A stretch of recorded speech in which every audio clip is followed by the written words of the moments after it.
welcome back to my channel. I hope you're all doing really well.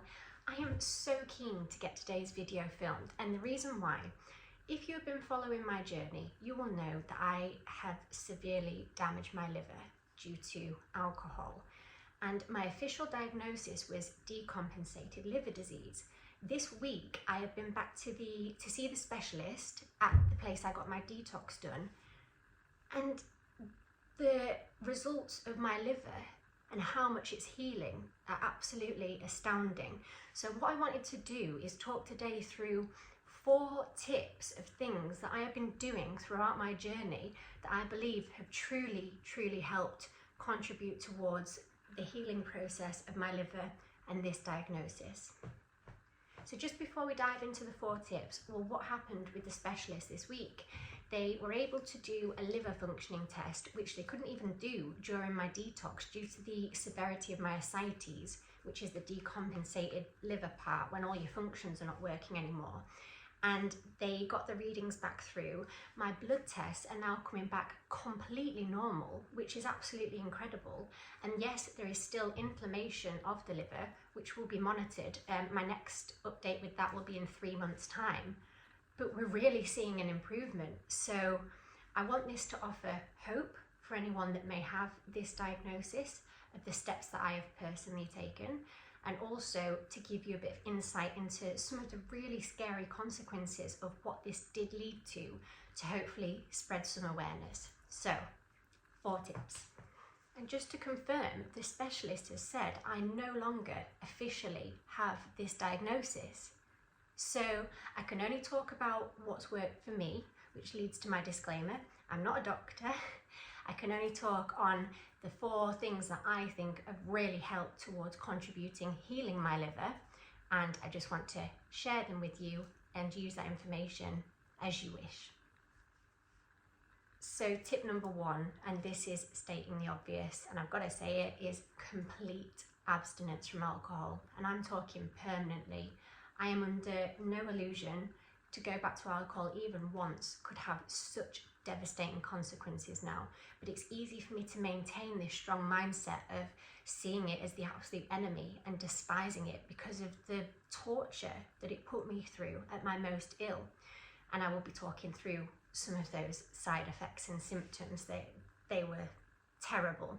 So if you're wanting your liver to have a good shot at healing, you can't be drinking any alcohol, because that's just going to absolutely hammer it, and you're not even giving yourself a fighting chance. So yes, complete abstinence, and I will just talk about how I managed to do that. So during my official detox, mentally, I actually found it quite straightforward. I was given medication to help, so it's all a bit of a blur, to be honest with you.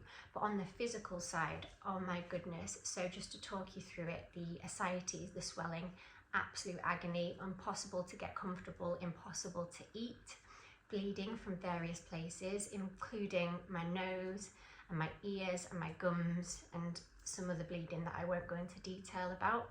And because of the decompensated part where my functionings were not working, there were toxins building in my brain that were causing all sorts of petrifying hallucinations. And to be quite honest with you, I wasn't even on this planet, and I thought there's no way of coming back from this. So would you really want to risk drinking again when you've become free from all of that through following a healthy lifestyle? I think not. So complete abstinence, of course, is absolutely essential. And the liver, fortunately, is known for being able to heal quite well in certain circumstances, depending on the severity. But what I will say is my severity was very high, and we are seeing very promising progress. So hopefully that gives you a strong mindset to do the right thing. Tip number 2, and that's nutrition. And it's not just about eating a healthy diet, so hear me out on this. Now, I am in a specialist eating facility now, and I've been put on small portions to start off with, and I'm now comfortably able to eat full meals. And of course, they are nutritionally balanced and at regular intervals throughout the day. So that is fantastic. Now, something I didn't know that I want to share with you that's very interesting is I'm given a morning ensure at 8 AM and then again at 9 PM. And that's not just to get some extra calories or nutrients in, that's actually because they have 50 grams of carbohydrates in, and these specific times of day are again crucial for helping that healing process of the liver, because when you're fasting during the night, when you're asleep, you're not able to get those nutrients in. So that's also been monumental in my recovery process. So yes, I definitely recommend you look into the nutrition side to make sure that you're eating regular balanced meals that are going to be effective, and also research about the carbohydrates that I just mentioned so that you can put something in place at those times of day to boost the healing. Tip number 3 is light movement, and I'm not talking about hammering the workouts or anything like that. That would have been impossible anyway with the ascites at its worst. But I just mean movement. I mean, I was having to elevate my feet and massage them, and I was constantly uncomfortable. And that bit of movement and getting the circulation going on a daily basis, I believe that has actually really helped kickstart things, because we started to see an improvement from there. So yeah, maybe like look at doing a circulation workout, something like that, something light, steady and easy on the body. Not only can it help with the discomfort, but also it makes you feel like you're fighting back and taking control. When I was lying in bed in agony from the swelling, it really does take a toll on your mental well-being. So being able to get up and do something within reason that my body would allow, it helped physically and it helped mentally too. And that brings us nicely to our last point. And tip number 4, and again, I'd say this is absolutely crucial, and it's having and maintaining a positive mindset.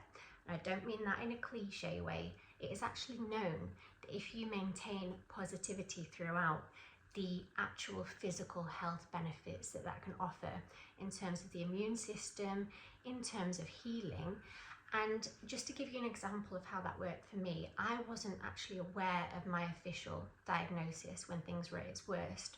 So I genuinely believed that this was temporary and would just pass over time with doing the right things, like staying off alcohol, like keeping the nutrients going in, like doing a little bit of movement to help.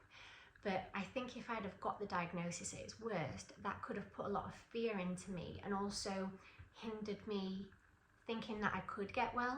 So I have been positive throughout all of this, and I now don't have the decompensated liver diagnosis anymore. So maintaining positivity throughout, I think, is monumental. So this video might have seemed quite brief today, but I didn't want to go off in a tangent with things, and I just wanted to stick to the 4 points and not over-explain things, you know. But one thing I will say, I'm not out of the woods yet. I'm not saying I've completely healed everything and there's no consequences. There is still inflammation of my liver.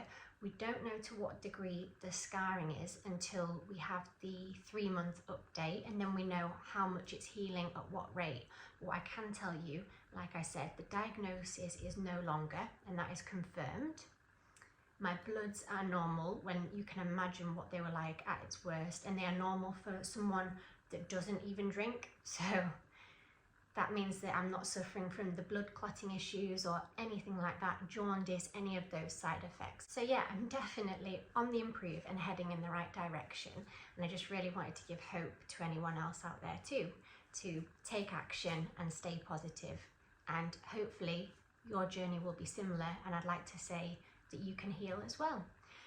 One thing that I think is crucial to mention though is don't go down the rabbit hole of starting to Google things, because that absolutely terrified me, and I checked with my doctor about things that I'd read and they categorically said do not be Googling it, and I went to them with the facts and it was much more manageable and made a lot more sense. Google will tell you all sorts of scary things, so please don't do that. So I'll just end with saying this, and sorry to get so serious, but it's very important to mention, and it gives you a direct comparison.